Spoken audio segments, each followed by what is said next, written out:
दोस्तों, क्या होगा यदि पृथ्वी का आंतरिक कोर ठंडा पड़ जाए तो?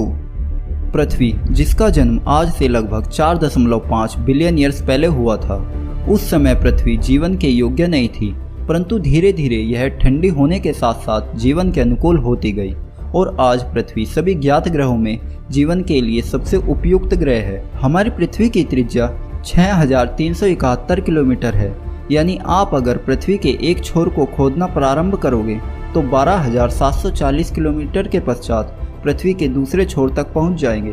लेकिन यह असंभव है, क्योंकि इसके लिए हमें पृथ्वी के कोर को पार करना होगा, जिसका तापमान सूर्य की परत के तापमान के लगभग बराबर है। कोर तक पहुंचने के लिए हमें एक लंबा रास्ता तय करना पड़ेगा, जिसमें हमें पृथ्वी के कई परतों को पार करना होगा। ये सभी परतें अलग अलग गुण प्रदर्शित करती है। पृथ्वी की जिस परत पर हम रहते हैं उसे क्रस्ट कहते हैं, जिसे दो भागों कॉन्टिनेंटल क्रस्ट और ओशनिक क्रस्ट में बांटा गया है। कॉन्टिनेंटल क्रस्ट की लंबाई 40 किलोमीटर तक होती है तथा ओशनिक क्रस्ट की लंबाई 10 किलोमीटर तक होती है। क्रस्ट के निचले भाग को मैंटल कहा जाता है। मैंटल में पृथ्वी का 84% आयतन और लगभग 67% द्रव्यमान समाहित होता है।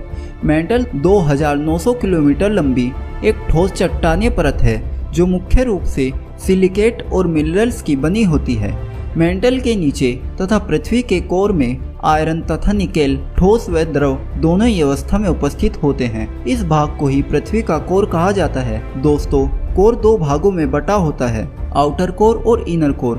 आउटर कोर की लंबाई 2400 किलोमीटर, जो पृथ्वी की सतह से 2800 किलोमीटर के पश्चात प्रारंभ हो जाती है, और आउटर कोर के नीचे इनर कोर प्रारंभ होता है, जिसकी त्रिज्या लगभग 1220 किलोमीटर तक होती है, जो आयरन व निकेल तथा कुछ अन्य धातुओं का मिश्रण होता है। इसका तापमान 5400 डिग्री सेल्सियस तक होता है, जो हमारे सूर्य की परत के तापमान के लगभग बराबर है।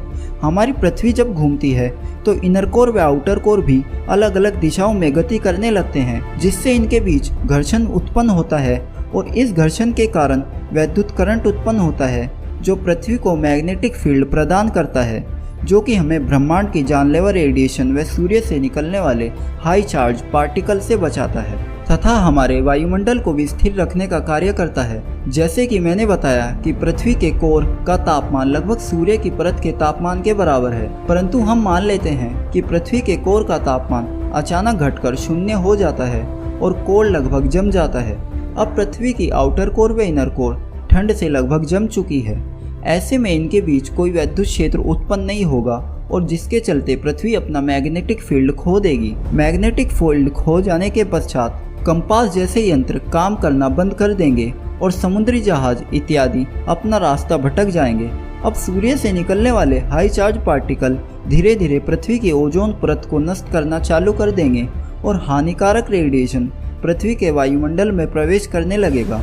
पृथ्वी का वायुमंडल भी धीरे धीरे समाप्त होने लगेगा और पृथ्वी धीरे धीरे मार्स की तरह बनने लगेगी। अब पृथ्वी पर महासागर धीरे धीरे सूखने लगेंगे और कहीं भी पानी द्रव अवस्था में नहीं बचेगा। भयंकर ठंड और बिना पानी के मनुष्य धीरे धीरे मरने लगेंगे और एक समय ऐसा आएगा जब पृथ्वी जीवन के अनुकूल नहीं रहेगी। तो दोस्तों, आशा करता हूँ कि आपको इस वीडियो से कुछ न कुछ सीखने को अवश्य मिला होगा। यदि आपका कोई सवाल या सुझाव हो तो आप हमें कमेंट कर सकते हैं। वीडियो देखने के लिए आपका धन्यवाद।